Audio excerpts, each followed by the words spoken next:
tal se puso la Feria del Libro del Palacio de Minería este fin de semana? Les tenemos todos los detalles, les platicamos en un momentito. Y Leonardo Padura está en México para platicarnos y vivir de su mano y su memoria La Habana. Rafael García Villegas, qué gusto estar contigo, iniciar la semana con todo. Laura Barrera, amigos del auditorio, gracias por acompañarnos a Noticias 22. Hola, Laura Regis, en la traducción de lenguas de seña mexicana, y vamos a dar paso a la información que hemos preparado para todos ustedes. Efectivamente, porque esta mañana en Campus Marte, la presidenta de México, Claudia Sheinbaum, encabezó la ceremonia de izamiento en el Día de la Bandera. Fue el 24 de febrero de 1934 cuando se estableció este Día de la Bandera.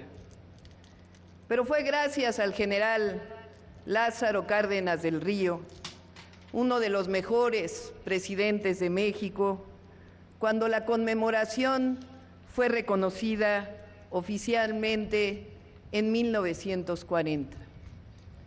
Desde entonces, cada 24 de febrero, rendimos honores a nuestro bello lábaro patrio y a su significado, el símbolo de nuestro país, ante las y los mexicanos y ante el mundo entero.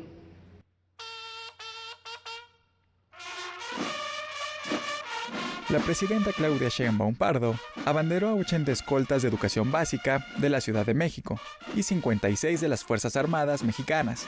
En la ceremonia conmemorativa estuvo acompañada por distintos miembros de su gabinete. Se hicieron los honores a nuestro lábaro patrio y el coro de la Secretaría de la Defensa Nacional y la banda de música entonaron el canto a la bandera. Además, se recordaron a los héroes y heroínas que dieron su vida para tener un país libre, soberano e independiente. Nuestra bandera es símbolo de las 4 transformaciones, es símbolo de los migrantes, es símbolo de nuestro pueblo en su lucha incansable por la justicia, y es símbolo, sobre todo, de nuestra independencia. Ya no es como antes, que los gobiernos se arrodillaban ante gobiernos extranjeros o que miraban fuera como ejemplos a seguir. Ahora no, que no somos colonia ni protectorado de ningún país. Para finalizar, se entonó el himno nacional mexicano. Para Noticias 22, Iván Ramírez.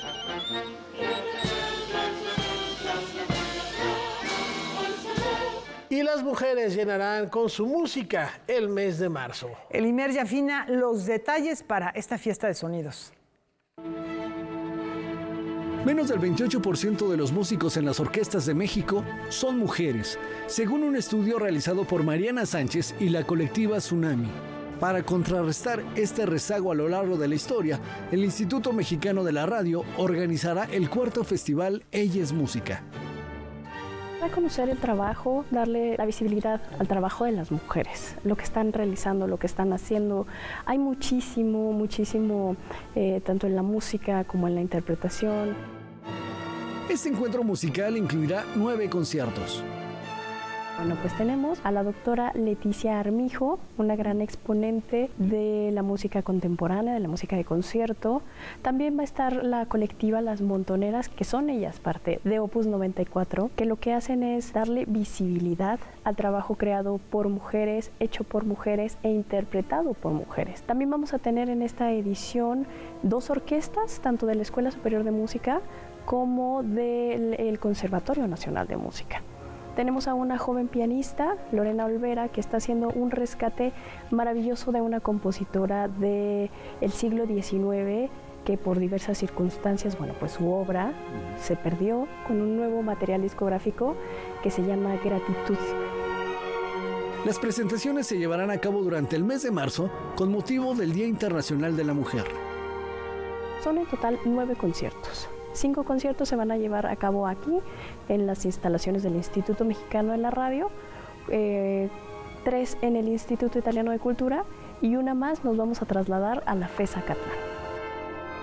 Estas presentaciones serán gratuitas. Solo tienes que solicitar los boletos a la cabina de la estación de radio Opus 94 o a través de sus redes sociales. reservan su lugar, nada más nos dan su nombre completo, con cuántas personas asisten y ya con eso ya tienen un lugar asegurado para que nos puedan estar acompañando en todo este festival Ella es Música. El tener a estas grandes mujeres que son importantísimas en la actualidad, en la música de concierto, pues es un agasajo total. Noticias 22, Óscar Cortés.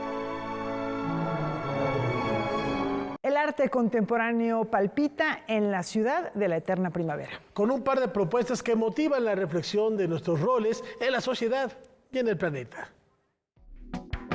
Con dos muestras, una sobre la violencia hacia las mujeres y la otra que hace alusión a la pulsión de vida y el origen, el Museo Morelense de Arte Contemporáneo comienza el año. La primera es Xochitlametzin, de Martín Soto. En esta el artista ha reunido piezas que hizo hace 15 años hasta nuestros días. En general, yo no pienso o no concibo el arte en función de abstracto o figurativo. Es una distinción que en lo particular siempre me ha parecido un poco absurda. Pero en este caso, todas las piezas están en función de transmitir una misma idea. Quiero decir, quizá esta sea la exposición más concentrada que he logrado en todos estos años de trabajo profesional. El título de la muestra se puede traducir como Flor brillante como luna y hace alusión a ese viaje interior que al final nos permite regresar a los orígenes, percatarnos de lo importante de la vida y ver la luz, esa luz que da existencia a las ideas, los pensamientos y unidad. Uno de los principios que siempre he procurado expresar a través de mi obra es la unidad. La unidad a nivel humano, anímico, corporal, la atracción sensorial, pero la unidad como vínculo de conciencia de la vida, porque precisamente creo que la mayoría de los males, y realmente digo males que ocasiona nuestra sociedad en el planeta, tienen su principio en esa desconexión con el resto de la naturaleza. Por otra parte, el recinto localizado en Cuernavaca presenta hasta el 9 de marzo el laboratorio Exposición Colectivo Iconoclasias, estéticas y acciones radicales desde la rabia y la ternura. En esta colectiva podemos ver las prácticas de los feminismos que se dan en el Estado a través del arte. Digamos que el arte se convierte como en la plataforma del discurso, pero en realidad lo que hay por detrás es muchísima denuncia social, historias familiares, recuento de violencias, ¿no? Algo a lo que pues todas estamos sometidas constantemente. Y la exposición está compuesta por 3 momentos históricos del arte en Morelos. Las piezas provienen de 3 propuestas. Primero, las exposiciones Habitar, Rehabitar y Verde Violeta, así como obras de estudiantes de arte de la Universidad del Estado. Lo cual nos permitió como abrir un abanico generacional muy interesante y justo encontrar como estos puntos en común entre los intereses y el impacto que estaban generando estas piezas, ¿no? Entre ellos encontramos justamente pues temas de violencia, de abuso, de ideología. El ataúd que mencionabas, por ejemplo, es una pieza muy importante, es una obra de María Antonieta de la Rosa, quien tiene justamente un colectivo que se llama Las Nombramos Bordando. Y lo que ellas hacen pues es recuperar la memoria de los feminicidios a través del bordado, ¿no? Y este ataúd en particular es un ataúd muy fuerte porque es un ataúd de una niña que asesinaron en Temisco, que justamente se dedicaba a la venta de flores. Noticias 22, Alberto Aranda. Los ritmos sincopados viajan de Nueva York a México. Sí, el saxofón de Wayne Scofieri pone en marcha la temporada en el Cantoral.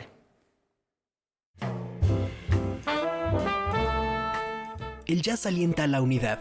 Es la primera vía de integración social y un encuentro de culturas. Así define Wayne Scofieri al género que le ha acompañado desde su etapa adolescente. I always wanted to be a musician.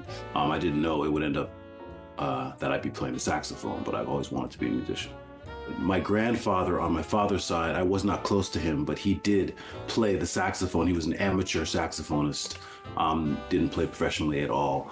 So my mother thought that maybe the saxophone would be something that I should try, so I just tried it. Whenever you listen to jazz music, I think there's a a certain amount of passion and authenticity through collaborative efforts that always comes through. And I think, you know, the music speaks for itself, and it's very addicting. You know, once you hear jazz, you fall in love with it. So I'm sure your audience will appreciate it. Hoy su talento lo coloca entre los grandes de la escena jazzística. A casi 40 años del inicio de su carrera, Scauffrey figura entre los sidemen más solicitados a nivel internacional. En su amplia lista de colaboraciones encontramos a otras personalidades de la talla como el baterista Billy Hart y el pianista y compositor Herbie Hancock. Hoy, él forma parte del prestigioso conjunto Mingus Dynasty Band. The saxophone, when you're in that environment of such great musicians, you have to rise up to the challenge and you have to find your own voice and be an individual. Real trademarks of the band is that it's made up of all-star musicians, you know, the top musicians in New York City. So when I joined the band in 2000, there were amazing musicians, a mixture of legendary musicians like John Stubblefield and Randy Brecker and Jeff Tain Watts. It was a great inspiration and encouragement for me to excel. El ganador del Grammy visitará nuestro país como parte del ciclo New York Jazz All Stars con el sexteto Black Art Jazz Collective, un proyecto que desde 2013 vuelve la mirada a los orígenes del jazz y a la creación contemporánea de músicos afrodescendientes. With me is going to be trumpeter Josh Evans, trombonist James Burton III, Ugonna Okegwo is going to be playing bass, Victor Gould is on piano, Mark Whitfield Jr. is on the drums. So the idea of the band is we play all original music. And so different members of Black Art Jazz Collective compose compositions. So you might hear some compositions composed by some of the members that will be with me. But you might also hear compositions composed by previous Black Art Jazz Collective members. La primera presentación de Black Art Jazz Collective tendrá lugar en el Conjunto Santander de Artes Escénicas en Zapopan, Jalisco, el próximo jueves 27 de febrero a las 9 de la noche y el sábado 1 de marzo a las 8:30 de la noche en el Centro Cultural Roberto Cantoral. Para Noticias 22, Rodrigo Peredo.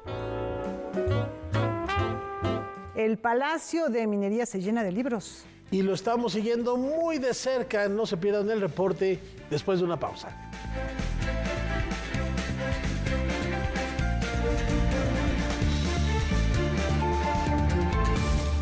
Ahí viene la cuarta transformación, con este ritmo que está sabrosón, unidos en una revolución que mi México lindo merece hoy. Ay, a la izquierda toma el corazón. PT es la cuarta ley, PT es la cuarta ley, PT es la cuarta transformación porque México merece más. Ay, PT. Mi nombre es Fernández, José Antonio Fernández, y le doy la bienvenida a Pantalla de Cristal. Jorge Ramírez Suárez. ¿Cómo estás? Un gusto que estés aquí en el estudio de Pantalla de Cristal. Gracias por invitarme. Creo que México es una fusión entre Europa y el mundo prehispánico. Y siempre trato de hacer con mis cines, contar historias que tengan que ver con los dos personajes mexicanos que están en Europa o que van a Europa por diferentes circunstancias. Pantalla de Cristal, nuevo episodio, nuevo horario, miércoles, 23 horas. La Cámara de Diputados, a través del Espacio Cultural San Lázaro, invita al concierto Juan Sanz y DJ Ciel el martes 25 de febrero a las 16 horas en el Palacio Legislativo de San Lázaro, por el Día Internacional de la Lengua Materna. Más información al correo espaciocultural@diputados.gov.mx o al teléfono 55 50 36 0000 extensión 68391. Cámara de Diputados, 66ª Legislatura. Soberanía y justicia social. Bienvenidos a la Noche Cósmica de la Oveja Eléctrica. Un espacio en donde Pepe Gordon y sus invitados nos presentan las novedades tecnológicas, científicas y medioambientales. La escasez del oxígeno no es un problema nacional, es un problema mundial. What would the world look like if we actually got out of fossil fuels? La Oveja Eléctrica, nuevo horario, todos los martes, 19:30 horas.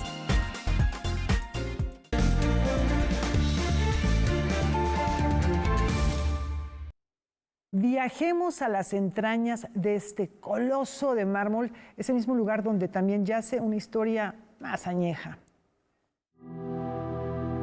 El Palacio de las Bellas Artes, corazón de las expresiones artísticas en nuestro país, resguardó por largo tiempo bajo sus cimientos una parte importante en la historia de la Ciudad de México. Ahora, esos tesoros son exhibidos en la exposición Testigos Mexicas bajo un palacio. Entre las piezas que destacan en esta exposición se encuentran Cuauhxicalli y el Huehueteotl, piezas que Salvamento Arqueológico y el Museo Nacional de Antropología e Historia tuvieron a bien facilitar las piezas para esta exposición. La importancia del Cuauhxicalli es que fue rescatado justamente hace 120 años en los terrenos del palacio, en los momentos en los que se estaban haciendo las excavaciones para los cimientos del nuevo Teatro Nacional. En aquel momento era el nuevo Teatro Nacional lo que se estaba pensando construir. Hoy en día es nuestro Palacio de Bellas Artes. En ese momento encontraron la pieza y esta pieza es el Cuauhxicalli, que significa vasija del águila. Es en donde se depositaban corazones de los sacrificados y oblaciones de sangre. Todo esto para sus dioses.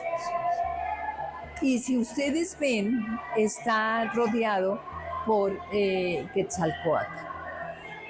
Dos serpientes que se encuentran y se besan. Y por el otro lado está el Huehueteotl, el dios viejo. Nada más que el dios viejo fue rescatado en 1993 cuando se hicieron el estacionamiento subterráneo de la Plaza Bellas Artes. En ese momento es cuando se encuentran todas estas otras piezas, que en este caso son 161. La exposición es un viaje en el tiempo que permite observar cómo se dio el rescate de las piezas ahí expuestas, por lo que también se observa un rico archivo fotográfico.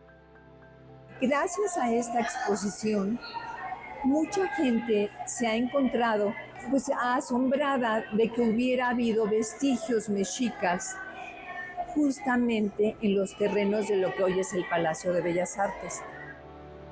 La exposición Testigos Mexicas bajo un palacio se encontrará abierta hasta el próximo domingo 2 de marzo en la sala El Rincón del Tiempo del Palacio de las Bellas Artes. Para Noticias 22, José Meléndez. Bueno, lo prometido es deuda. Nuestros compañeros César H. Meléndez e Iván Ramírez estuvieron el fin de semana en la FIL de Minería y nos prepararon el siguiente reporte. Buenas noches, amigos de Noticias 22. Los saluda César H. Meléndez con el reporte del primer fin de semana de actividades de la Feria Internacional del Libro del Palacio de Minería en su 46ª edición. Este año, el encuentro editorial se engalana con la presencia de Oaxaca como estado invitado. A lo largo de 10 días, la entidad del sureste mexicano ofrecerá alrededor de 70 actividades que resaltan la riqueza cultural, lingüística y artística de sus 8 regiones, entre presentaciones de libros, charlas y conciertos. Les traemos toda esta gran riqueza literaria que cuenta nuestro estado. Tenemos grandes escritores como lo son Sara Clavel, como es el maestro Leonel Manzano, como es la maestra Natalia Toledo. Son bastantes escritores los cuales nosotros los invitamos de nuestras diferentes regiones para que puedan hacer presentaciones de libros, charlas, conversatorios y ustedes puedan conocer cada una de nuestras riquezas literarias. El programa artístico de Oaxaca incluye una exposición pictórica titulada Flora del Alma, Fracturas Internas, que presenta el trabajo del joven creador visual Mauricio Castellanos, así como una intervención gráfica realizada por el artista Tony Aguilar y el colectivo Agrograbado en los muros del espacio asignado al estado invitado. Aunado a eso también tenemos lo que son presentaciones artísticas, lo cuales demuestran pues esta riqueza artística, lo cual caracteriza a Oaxaca, ¿no? Contamos con artistas como lo que es Marta Toledo, traemos la trova serrana con el maestro Álvaro Luna, traemos a lo que es el maestro Ricardo Madeus, que fue el ganador de Canto a mi Tierra. Los invitamos aquí a Palacio de Minería, a la Feria Internacional de Palacio de Minería. Estamos como estado invitados y bienvenidos. La fiesta literaria más antigua de la capital cuenta en esta edición con la participación de más de 150 expositores y 443 sellos editoriales. En nuestro recorrido de este sábado, llamó nuestra atención el stand de Malpaso Ediciones, ubicado en uno de los pasillos de la planta baja del recinto, cuyo catálogo puede ser de interés para los amantes de las letras y la música. Nosotros publicamos distintos tipos de libros, tenemos novelas, cuentos, ensayos y nos gustan mucho los libros sobre música. En la editorial, bueno, hemos publicado las letras de Bob Dylan, biografías, autobiografías como la de Morrissey, aunque particularmente a nosotros nos gustan más la de Johnny Marr. Aquí, bueno, hay varias cosas que nos gusta recomendar. Comenzamos con Los cancioneros de Joy Division. Este es un libro muy particular porque, a diferencia de otros cancioneros donde solo aparece la letra y la traducción, nosotros lo que hicimos fue escanear los manuscritos originales donde Joy Division fue, Ian Curtis fue escribiendo las canciones que después formaron parte de la discografía de la banda. Hay otros libros que nos gustan mucho, por ejemplo, Crónicas de Bob Dylan, ahora que está de moda con el tema de la película. Este es el único libro que habla sobre la vida de Dylan, escrito por el puño de Dylan. No hay nada más. Y así vamos a encontrar cientos de libros que tenemos sobre música folk, sobre canción protesta, historia oral, por ejemplo, el tema de Bob Marley, mucho sobre música. Hasta aquí el reporte con lo acontecido en la jornada sabatina de la FIL del Palacio de Minería. Ahora vamos con mi compañero Iván Ramírez, quien nos cuenta qué novedades editoriales se han presentado en este encuentro.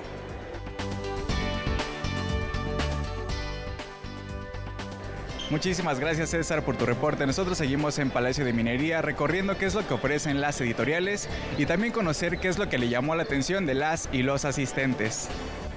Ahorita nuestra novedad es que es Posada, y es la vida de José Guadalupe Posada, pero hecha como novela gráfica. También tenemos en esta parte novela, cuento, y también en esta parte tenemos nuestra colección infantil trilingüe, que están en una lengua indígena, español e inglés. Nuestro objetivo de estar aquí en la feria es dar a conocer al instituto. Llevamos varios años, ya llevamos cerca de más de 20 años viniendo. Me gusta mucho la ciencia ficción, la novela negra y los cuentos de terror, y sobre todo el terror clásico. La exgolfista mexicana Lorena Ochoa presentó su libro Soñar en Grande, que nos habla sobre la superación personal. Además, se llevó a cabo la ceremonia de entrega de los reconocimientos Memoria del Mundo 2024-2025, otorgados a la directora del Instituto de Investigaciones Bibliográficas de la UNAM, María Andrea Giovine Yáñez, a la directora de la Facultad de Arquitectura UNAM, Mónica Cejudo Collera, y el director de Radio UNAM, Benito Taibo, entre otros. Todo podemos encontrar aquí y es una gran experiencia porque nos anima más a seguir comprando y seguir leyendo, entrando en la cultura de la lectura. Es la primera vez que asisto a la Feria del Libro y me impresiona, la verdad, y también la cantidad de movimiento que hay aquí, y veo que hay mucha variedad de información igual, desde libros de leyendas y de información científica y de ese tipo de cosas. Llevo una guía práctica para una vida autosustentable. Mi familia y yo estamos tratando de construir una casa de este tipo. Entonces, pues es muy útil. Vengan, hay libros para todo tipo de público, para todas las edades y para todos los gustos. Es un mundo de conocimiento. Vamos ahora con nuestra compañera Karen Rivera, que también nos tiene detalles sobre esta feria del libro.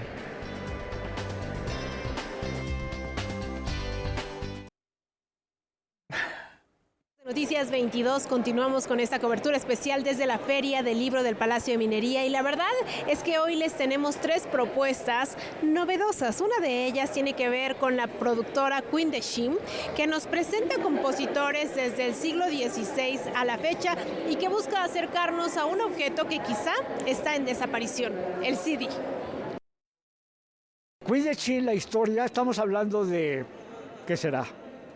25, 30 años. Queen de Shin, el productor, el dueño de esta compañía se llama José Luis Rivera. Él era mi proveedor y comenzó con un disco con Horacio Franco y la Capella Cervantina. Es un catálogo que se maneja a autores mexicanos desde el barroco hasta contemporáneo. Ponce, Revueltas. Estamos hablando de Ignacio Jerusalén, de 1710. Estamos hablando de Jaime Franco, de 1680. Y esto es del periodo antiguo de México. Y esto se ha recuperado, estos archivos se han recuperado en iglesias, que es donde archivaban todo lo que era la música, ¿sí? También tengo música de autores contemporáneos como Arturo Márquez, muy famoso por sus danzones, Ponce, que es contemporáneo, Moncayo con su famoso Huapango de Moncayo. Es lo que más solicita la gente, pero nosotros tenemos el compromiso de mostrarles a las gentes que hay otros autores muy buenos que no son conocidos, pero aquí los pueden conocer. Y de la música nos vamos a la literatura de horror porque la editorial Library presenta en esta feria unas propuestas editoriales muy poco conocidas en el mundo comercial. Vamos a conocerlas. Nosotros tenemos desde lo que es terror infantil hasta lo que sería el terror, pasando por las antologías que son convocatorias, de las cuales las lanzamos y tenemos muchísimos escritores que trabajan en ellas. Cada una tiene entre 30, 20 cuentos y de ahí nos vamos al terror más intenso. Tenemos desde novela negra hasta lo que sería, además, El Diácono Piolo, que es de mi autoría, habla acerca de la Biblia satánica, satanismo, y así tenemos de licantropía, que esta es precisamente del director general, que es Juan Carlos León Briceño.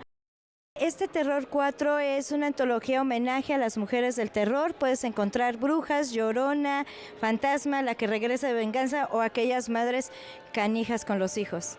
Son autoras independientes, entonces tengo desde personas desde 85 años, por ejemplo en este libro, que es la persona más grande que tenemos dentro de la editorial y es una autobiografía de ella, hasta una chiquilla que tiene 11 años que está dentro de las antologías de niños. Soy Víctor Gumart, aquí desde la Feria de Minería. En esta edición 2025 estamos presentando Listos para Olvidar. Mi último libro es un libro de horror cósmico que navega en un universo, nada más cambia diferente tiempo y espacio. El horror cósmico es un subgénero del terror que radica en pensar un poquito más las cosas, no es como lo mismo. El horror cósmico busca, en mi caso, llenar un vacío que hay en mi país sobre este género y pues traerlo de esta forma. ¿Imaginan tener una primera edición de algún libro de Gabriel García Márquez, además firmado por el autor? La librería El Mono Gramático nos presenta algunos objetos raros y que tienen un valor particular para aquellos que aman coleccionar los libros. Vamos a conocerla. Somos un proyecto que ya tenemos 6 años y nuestro objetivo pues es enfocar a la bibliofilia que es esta gusto por el libro que sea raro, ¿no? Una primera edición, unas firmas, libros de tiraje corto. Entonces nosotros pues hacemos esta labor. Tenemos de Gabriel García Márquez, una primera edición de Vivir para contarla y también un ejemplar firmado con la firma de Márquez, que nosotros pues le mandamos a hacer pues una cajita. En nuestra librería sí pueden encontrar accesible una primera edición, no sé, en 350, depende del título, y son pues libros importantes porque no se van a volver a tener por el papel, por la labor editorial. De los más caros, por ejemplo, es esta obra completa de Juárez en 15 tomos, que está pues en 8,000 pesos, que tiene pues encuadernado, y pues obviamente también la primera edición y la firma de Márquez pues tienen otro precio.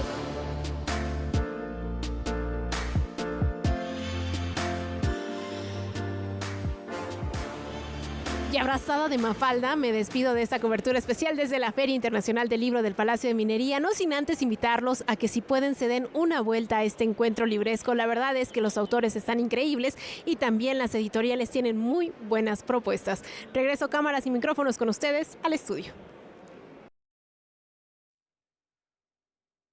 Pues gracias, Karen, por este reporte tan completo, a todo el equipo de Noticias 22 que ha estado presente en esta Feria Internacional del Libro del Palacio de Minería, que seguimos cubriendo, por supuesto. Mañana tendremos mucho más de este reporte. Ya vieron, hay música, hay terror, hay para todos los gustos, a que darse una vuelta. Además, un edificio precioso que nos lega el arquitecto Manuel Tolsá en esta parte del centro histórico de la Ciudad de México. Y cambiando de tema, para recordar que somos parte del planeta y no dueños de él, vamos a sumergirnos en esta experiencia. El artista español Luis Moro presenta su nueva exposición, cuyo nombre hace referencia a la diosa de la tierra, Gea, y también a la filosofía griega que dice que somos parte de un todo, nada nace de la nada. Gaia habla del espíritu del planeta entendido como un alma en sí. En una de las ocasiones había escrito que una pequeña partícula revela estructuras universales y frutos ancestrales, y va un poco en base a eso, ¿no? El sentido de la vida y su metamorfosis. El artista recuerda que desde niño, en su natal Segovia, tuvo cercanía con la naturaleza y disfrutaba pintar paisajes y animales de un río cercano a su casa. Desde ese entonces, su interés en dedicar su obra a los entornos naturales y fomentar su cuidado. Quizás el problema con el hombre actualmente es que nos hemos pensado que somos dueños del planeta, y nosotros formamos parte del planeta, como consideraban pues todos los pueblos primigenios que vivían en armonía con la tierra. Y esta exposición es un poco pues a través del sonido, de las proyecciones, de videomapping, de sentir ese tema inmersivo, de que entras como en un universo del que formamos parte. La muestra estará de lunes a viernes en la Casa Rafael Galván de la Universidad Autónoma Metropolitana, en un horario de 10 a 18 horas hasta el 14 de abril. Para Noticias 22, Iván Ramírez.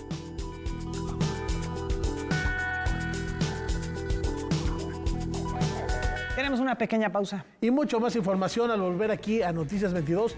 Leonardo Padura está en México.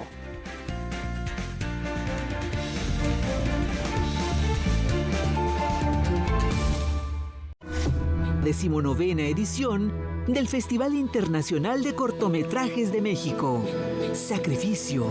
Te advierto que no será fácil. Debes ir a donde tu hijo desapareció. Camil.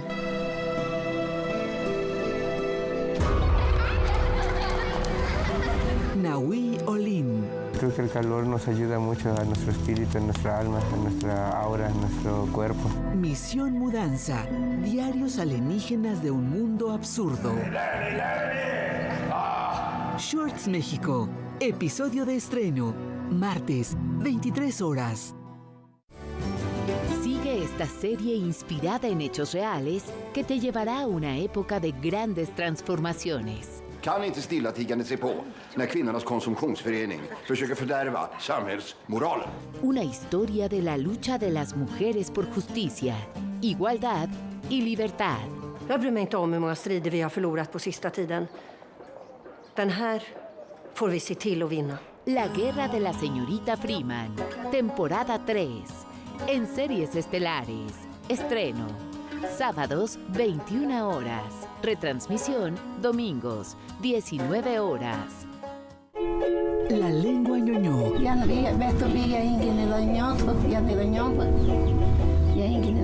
Un nuevo amanecer. Un nuevo florecimiento de la lengua y cultura que vive en en las niñas y nuevas generaciones. Sexta muestra de cine en lenguas originarias.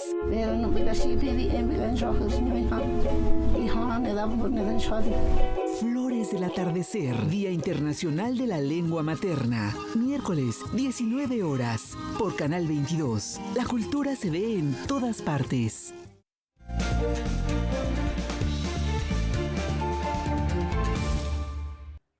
El escritor, periodista y guionista Leonardo Padura estrena el libro. Vamos a viajar de su mano para tomarle el pulso a la capital de su natal y adorada Cuba. Ir a La Habana no es solo una especie de autobiografía de Leonardo Padura, es además un retrato de una ciudad que se perfilaba para ser una metrópoli, pero con el paso de los años ha ido transformándose.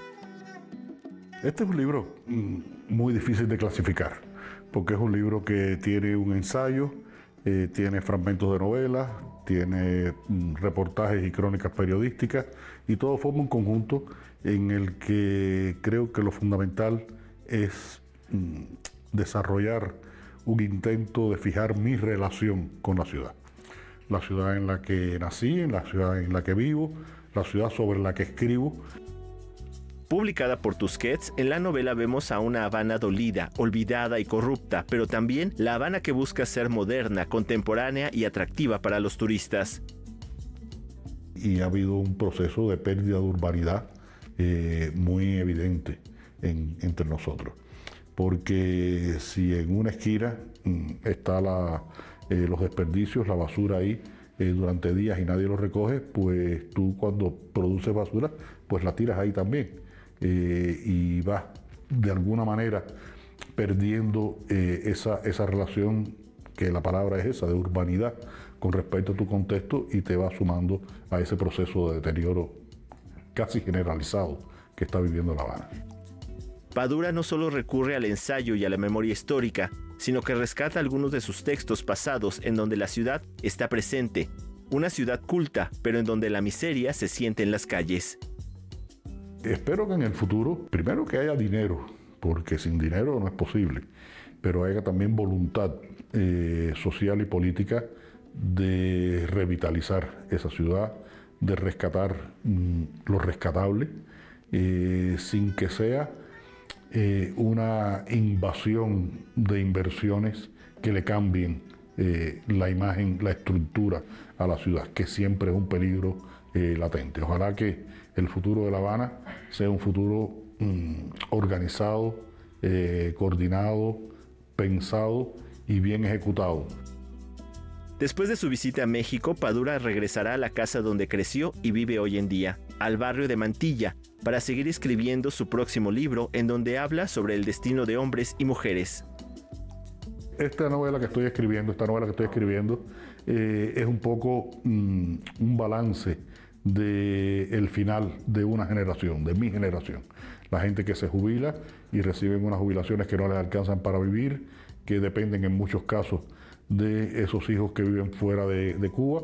Mi generación es una generación que casi todos los hijos se han ido, y si no, tienen que aplicar estrategias de supervivencia que son muy diversas, desde convertirse en vigilante nocturno de alguien que necesite eso, o maestro repasador de niños, o chapeador de patio, porque hay que buscarse la vida. Leonardo Padura estará en la Sala Miguel Covarrubias de la UNAM el miércoles 26 de febrero a las 18 horas. Noticias 22, Alberto Aranda. Tienen otro pretexto para darse una vuelta a la FIL de Minería y buscar cualquiera de los libros del maestro Leonardo Padura. De verdad, no hay desperdicio. Adiós Hemingway, La historia de mi vida, Herejes, El hombre que amaba a los perros. De verdad, una gran pluma, muy lúcida, y sobre todo si son amantes de la novela policíaca, el Leonardo Padura encontrarán un refugio que los tendrá atrapados muy buen rato gracias a su letra. Y cambiando de tema, estos dos luceros nos guían a través de la historia de una mujer que ha sido referencia de la música, el cine y la televisión en nuestro país por más de 7 décadas. Cuidadito, cuidadito. Con una larga, prolífica y versátil carrera, que ya se extiende por 75 años, al menos desde la aparición de su primer disco, María Victoria, es objeto de una exposición titulada Dos luceros que se acercan, miradas a María Victoria. La muestra es curada por su hija Tete Uribe y por Pavel Granados, quienes se tomaron un mes para hurgar en los archivos personales y presentar estas imágenes. Algunas de ellas se exhiben por primera vez al público. Es apenas una probadita de ese acervo enorme. Son aquí 60 fotos que están en la galería del Centro Cultural Pedregal, que hizo esta exposición en colaboración con el Estanquillo, además de un par de vestidos de los de María que pesan un montón, pesan creo que como 2 kilos. Que mi mamá ha destacado en muchos campos y de alguna manera, sin ella pretenderlo, pero lo ha logrado. Ha sido desde el radio, la televisión, el cine, las obras de teatro, libros, etcétera, etcétera, muchísimo. Y siempre creo, porque he estado con ella, siempre ha sido como muy, muy discreta. La muestra también incluye lobby cards de películas y una marioneta procedente del Museo Nacional del Títere, representaciones de un talento que fue reconocido por quienes han trabajado con María Victoria. No, gracias a ese talento, ese don, ha estado lo mismo en la carpa, que en el teatro, que en los musicales, que en la televisión. Y por ejemplo, Ismael Rodríguez, el director de Nosotros los Pobres, que le dirigió algunas películas como Los Paquetes de Paquita, decía que, bueno, hablaba del gran talento, pues dramático de María. Finalmente es eso, ¿no? La escena, el talento para el cine, para la televisión. Es algo, bueno, uno pensaría, se debería haber explotado más. Bueno, lo que pasa es que una sola obra de teatro de ella, que fue La Criada Malcriada, tuvo 2045 representaciones. Fueron después casi 14 años de la serie de televisión La Criada Bien Criada, que permitieron a María Victoria entrar en los hogares mexicanos bajo su beta cómica. Pero no todo fue fácil. Su sensual presencia y esa interpretación del pujidito al cantar le valieron la protesta de algunos sectores de la sociedad conservadora de los años 40. No obstante, la figura y presencia de María Victoria fueron una liberación, un referente de feminidad y belleza de la época. María, pues realmente todo en ella es una idealización, una ensoñación, es yo creo que la eterna posposición de la entrega. Su manera de cantar siempre es una insinuación, pero siempre está lejana, siempre es una mujer un poco como ajena a ese erotismo que proyecta. Eso tiene la personalidad de María, que también es muy interesante. Sin embargo, pues eso hizo que muchas mujeres tuvieran pues ese desenfado, ese cariño hacia su propio cuerpo y hacia sus propias emociones. Dos luceros que se acercan, miradas a María Victoria, permanecerá abierta en el Centro Cultural Pedregal hasta el 13 de marzo y estará acompañada de un programa de actividades. Noticias 22, Víctor Gaspar. La memoria de la decena trágica se eco en el Festival de Cine de Londres. Entre calles se escuchan gritos y disparos a todas horas. Leales a Madero y rebeldes se confrontan. Es el golpe militar de 1913 que, en cuestión de 10 días, encumbrará a Victoriano Huerta como presidente para restablecer las políticas porfiristas. Civiles como Sofía viven el horror de la guerra. Ella, en medio de lo que parece un campo de batalla al interior de una casa, descubre la presencia de un viejo conocido bajo la escalera, Gustavo, un militar malherido que habrá de explicarle la gravedad de la situación.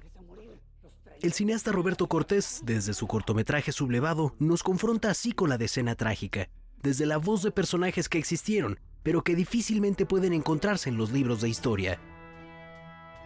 Mi primera aproximación a través de Sofía, de hecho, es una ancestra mía, una tía, abuela, bisabuela, no recuerdo bien el nombre, pero ella vivía en la Ciudad de México durante la decena trágica y según me cuenta mi familia, ella salió de su casa sin saber que estaba ocurriendo la decena trágica y no volvió. Gustavo, que es el sublevado, representa a multitud de personas multitud de personajes que yo he visto en diferentes películas, libros, que representan a este chico, o ahora también mujer, que tienen un gran amor por su país y que quieren servir en el ejército, no por un afán de querer matar, no por un afán de volverse ricos, sino porque realmente aman al país.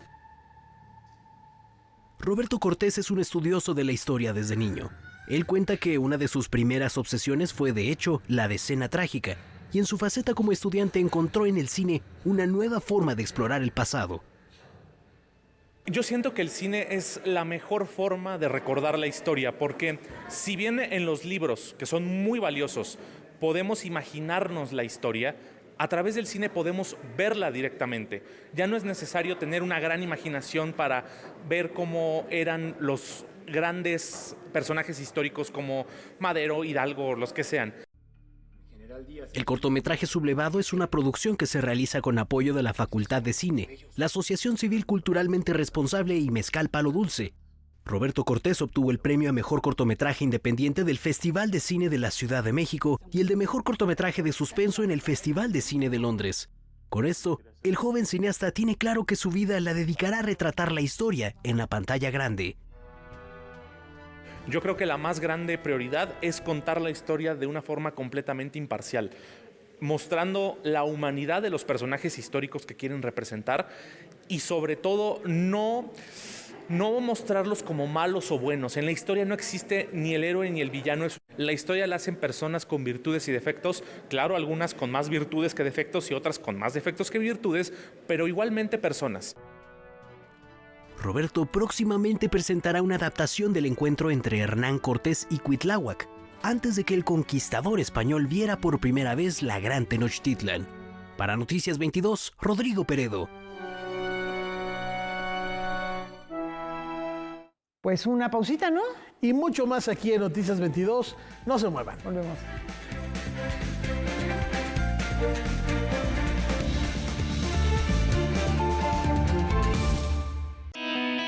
Un espacio que busca ser un punto de referencia para los mexicanos. Azul Alzaga y Alberto Nájar presentan Le doy la bienvenida a esta emisión. Azul, ¿cómo estás? Muy buenas noches, qué gusto acompañarte. Noticiero Punto de Referencia. Lunes a viernes, 22 horas, por Canal 22. La cultura se ve en todas partes.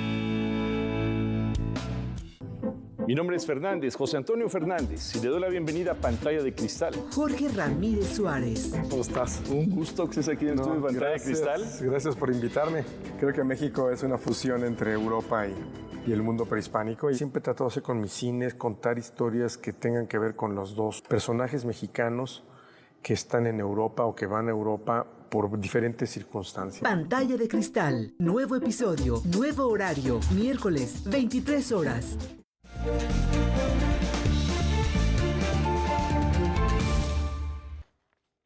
Entre las líneas de la digna rabia queda manifiesto que hay costumbres y creencias que, aunque pasen los siglos, siguen arraigadas en nuestra sociedad. Vean esto. La escritora mexicana Adriana González presentó La Digna Rabia, una novela que habla sobre fanatismo religioso, abuso de poder y otros temas que vivimos actualmente.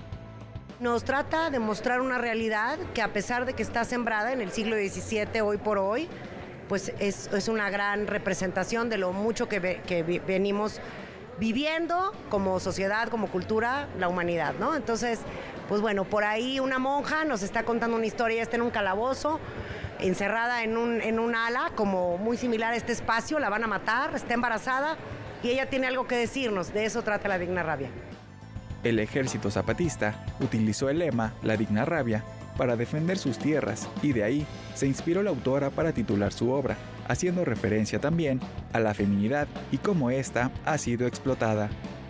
El libro no trata sobre la violencia, aunque la aborda, sino nos menciona que la parte emocional, cuando sentimos la indignación, cuando sentimos el coraje de algo, es una emoción que nos ayuda a conectar con nuestra esencia y que nos pide a gritos que transformemos lo que está afuera.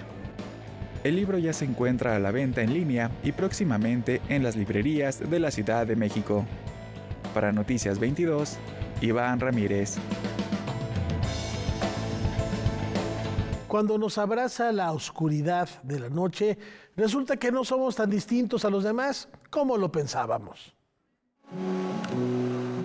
Como si se encontrasen alrededor de una fogata, una MILF, un niño, un cowboy, una prostituta y un policía cuentan sus obsesiones, experiencias e historias, esas que solo pueden decirse con el permiso de la noche. Aunque parecieran ser distintos, todos pronto se darán cuenta que viven el mismo universo, las mismas emociones, los mismos problemas. Esta es la premisa de Entonces la Noche, una obra del dramaturgo argentino Martín Flores Cárdenas.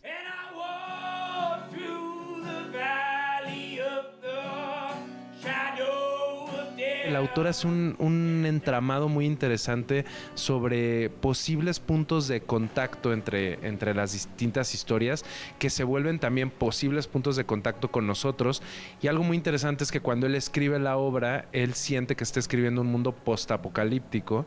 Y hace poco que hablé con él me decía, pero creo que ahorita el mundo de la obra es el presente. Entonces la Noche se lleva al escenario de La Teatrería gracias a la dirección de Diego del Río y el apoyo del Fondo Nacional para la Cultura y las Artes. Esta es la primera vez que se monta en México y los encargados de interpretarla son Enrique Arreola, Eugenio Rubio, Gonzalo de Cesarte, Gabriel Steck y Milena Pezzi.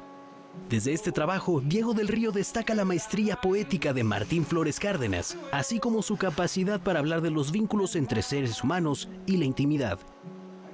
Logra concatenar y estructurar y darle voz a cada personaje con una particularidad y singularidad tal que creo que es también muy atrapante escuchar la manera en la que estructura el autor, en la que hablan las personas que él compone como personajes, y que bueno, ahora hemos hecho un trabajo de volverlo completamente integrado al cuerpo de este ensamble de actores maravilloso que tenemos en esta producción. Creo que es un autor muy valiente para investigar de pronto con humor y con sarcasmo la profundidad de algunos temas como la violencia, la soledad y los vínculos amorosos también que pueden, o de contacto, más que amorosos, vínculos de contacto que pueden llegar a suscitarse en medio de un mundo que cada vez más nos aleja de eso, ¿no? De ese contacto, de esa intimidad. Entonces la Noche ofrecerá funciones todos los miércoles a las 8:30 de la noche a partir del próximo 26 de febrero. Los boletos se pueden comprar en taquilla o a través de la página que aparece en pantalla. Para Noticias 22, Rodrigo Peredo. Irma Pineda, quien se ha destacado por su activismo en defensa de los derechos de los pueblos originarios, ha encontrado en la poesía una voz de resistencia. Muchas cosas creo que ya se habían publicado de cierta manera o ya había contado yo en algunos medios, pero también creo que había partes que no, que estaban como más íntimas y que me parecía que quizá era un buen momento de compartirlas con la gente que me ha acompañado a lo largo de los años en la trayectoria literaria sobre todo, pero también en el activismo, ¿no?, por los derechos de los pueblos indígenas. Mientras caminaban por el desierto o la playa, Francisco López Bárcenas fue platicando con Irma Pineda sobre distintos temas: su infancia en Juchitán, la poesía, la desaparición de su padre Víctor Yodo y otras tantas cosas que después decantó en el libro Irma Pineda o la poesía como resistencia. Al principio la idea era otra, la idea era hacer un libro más analítico, más incluso analizar la obra, ¿no? El problema fue que me ganó el tiempo, ¿no? Entonces, claro, yo ya tenía pues mucho material, ya tenía más o menos la idea de qué hacer, pero también me forjé unas ideas. Yo quería explicar, como te decía hace un rato, cómo es una poeta y sobre todo una poeta indígena. Irma Pineda se ha dedicado a la docencia, ha denunciado la desaparición de su padre, fue representante de los pueblos indígenas en la ONU, participó en el EZLN, ha sido legisladora y madre, pero sobre todo, poeta. Yo creo que finalmente la poesía, y particularmente la que yo he buscado hacer, que he querido que sea una poesía incluso bastante social, bastante comprometida, pues tiene que ver con esas vivencias, ¿no? Mi acercamiento o mi participación desde muy niña en las movilizaciones sociales, en las luchas populares, como las mismas que ocurrieron en Juchitán.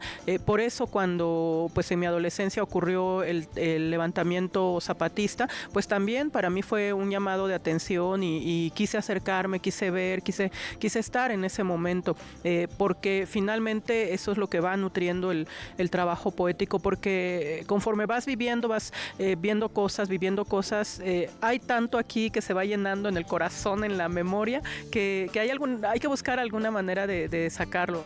Yo creo que hay cosas que hay que resaltar bastante ahí de la obra de Irma, pero una de las cosas que yo insisto en resaltar es la postura ética, la congruencia ahí, porque como tú decías, ha estado en la ONU, ha estado muy cerca del poder, para decirlo de manera general, pero no se ha engolosinado con el poder. Y eso creo que son excepcionales las indígenas, hombres y mujeres que no se han engolosinado con el poder, que echa a perder todo lo que uno hace.